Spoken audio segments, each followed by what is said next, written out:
Over the next 7 episodes, we're going to cover 7 steps of creating a successful marketing plan. The first one is understanding your market and your competition. This is Don't Fear Grit with Rob Taormina. Marketing strategies and advertising technologies to help you build a better business. If you try to sell something that people don't want, they're not going to buy it. It really is that simple. Now, you might be hearing that, and let's say you're like a car salesman. You're like, wrong. I just have to figure out the sales objection and the right answer to the sales objection, and then I can sell ice to an Eskimo. That's really an exaggeration of sales. That's really an untrue, actually, statement. The fact is, if you are forcing the sale on someone who does not want it, you're also now creating a bad experience. So that's why it holds true that if someone doesn't want to buy something, they're not going to buy it. So you can't sell it to them. But I'm actually going to switch the context and really use that as a platform to help you guys understand that if someone doesn't feel like they have a need for something, and if someone doesn't have a want for that particular product, then there's no reason for them to be, number one, going out to search for that product because they don't feel like they have a need for it. And maybe they have a lack of understanding for it. So therefore, they're not going to be able to be pushed. You can't push the sales of that particular product onto the customer. And I think that's a mistake. Not even a lot of new, because even a lot of established businesses and entrepreneurs definitely go through seasons where they do this. But I would say that more often than not, I think the newer entrepreneur will be subjected to this particular type of challenge, which is they don't understand market demand. What they're doing is they're just coming up with an idea and they're putting it out to the market, and then it's a very soft response, and then now they're confused by it and they're not getting a successful outcome. And that's because there was not enough research that went into understanding the current market for the product, and then also understanding the market competitors that are in that space for this particular product or service. That will lend to a much more successful or an opportunity, the potential for a successful launch, and then long-term success with a product or a service. You have to understand your market. It's not about even need, right? It's about want. So I think that 2 really common traps that people fall into when they are either creating a new business, or maybe they're an inventor, or you've got an established business and you're trying to incorporate a brand new service or product, right? Is what they're doing is they're letting the pride of coming up with a brand new idea really cloud their judgment of whether or not that idea is actually something that the market wants. That's a big problem, because your idea really could just be something that satisfies the needs of one, yourself. And just because you want it does not necessarily mean everyone else wants it.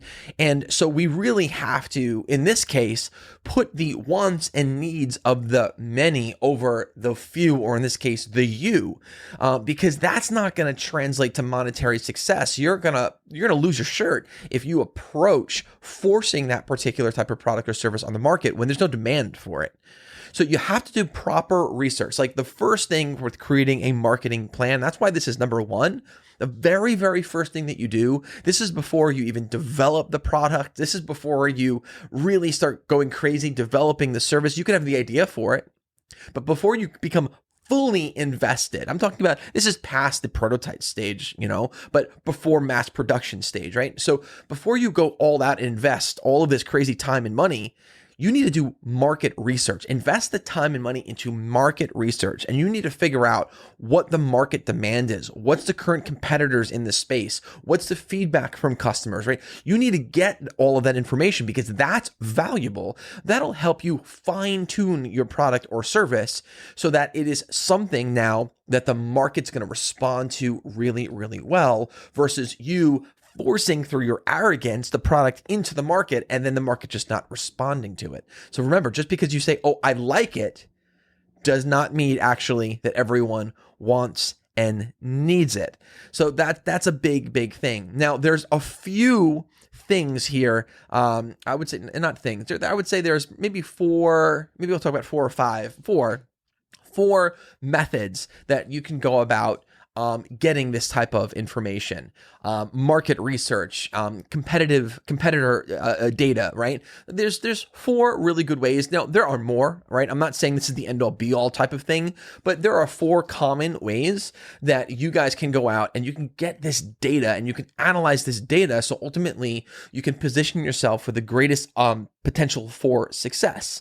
The first one is going to be surveys, and you could just do public surveys. You can create some type of one-page website. There's a lot of other really great third-party resources that already have these surveys done. Right, you can sign up for one of their services and just outline and template out some questions that would be valuable to you, and you just put these surveys out there and you let people participate them, and you monitor the feedback that you get. And all of that feedback is valuable in you developing the product for a successful launch, or developing the service for a successful launch, right? So you can do public surveys, and you can push them out to your email list. You can push them out to social media. You can even incentivize people to be able to come in and participate in these surveys. That's also very, very common. The second method of collecting this type of data would be through interviews. And these are going to be the most insightful, because these are going to be our one-on-one conversations with people who represent your target market. And nothing will beat a face-to-face interview for really diving deep, because you can not only be collecting their data, like their answers, listening to their answers, but you can also get nonverbal responses. You could read their body language to see how they're responding to your product or service. So that's why the one-on-one interviews are going to be the most insightful, and they're going to represent some really valuable opportunities for you to get the information you need to position yourself for success. A third option would be focus groups. Now, I'm going to put a little disclaimer with the focus groups, because these are going to definitely be the most dangerous, because focus groups are going to bring together, they're going to be, yes, you're going to bring together like carefully selected groups of people who are going to fit like your target market or your potential target market. And similar to the interviews, you're going to be able to ask questions and get feedback. But why they're dangerous is that now you're going to be allowing for open discussion, and you're going to allow someone's opinion to influence someone else's opinion. So number one, it could get a little out of control. So you have to, make sure you're focusing in on it, but also you could allow to get really some interesting insight that might be negative, might be opposite of what you're expecting to get from this particular environment. And you might get a little discouraged. So that's why it's a little dangerous. So it does come with a little disclaimer, but they are very, very common, and they can be incredibly valuable. Now, the last one is observation, and this is probably the most powerful one. During a customer observation, we'll call it session, someone from the company could be like taking notes while they watch and observe their ideal avatar, their ideal sort of customer or user engaging with their product, or using their particular service. And why this is so clever and so powerful. Well, this sort of like, we'll call it like quote unquote like fly on the wall type of observation. It's a great alternative to focus groups, because it's not only less expensive, but you're going to see people interact with your product in a very natural setting without any type of, forced influence on that person or on each other. And the only downside is that you can't get inside of their heads. So observation is definitely no replacement for a customer survey or a customer interview, but customer, or in this case, just general observation is really huge, because you don't necessarily have to have a business in order to be able to observe customers, right? You can go to your competitors and observe the environment there and see how they're interacting in that environment. How are they interacting with their services? How are they interacting with the products? Is it generally positive? Is it negative? And you get to observe not just with your ears hearing what they say, but you get to see nonverbal and their physical responses to these products, because that's also very, very revealing. So those are just 4 classic examples of how you can collect this data and do market research. There's a lot of really great resources out there that help people do that and allow you to sort of like even like piggyback and ride the wave of people that have already done some market research, maybe in your areas and in your industries. But the point here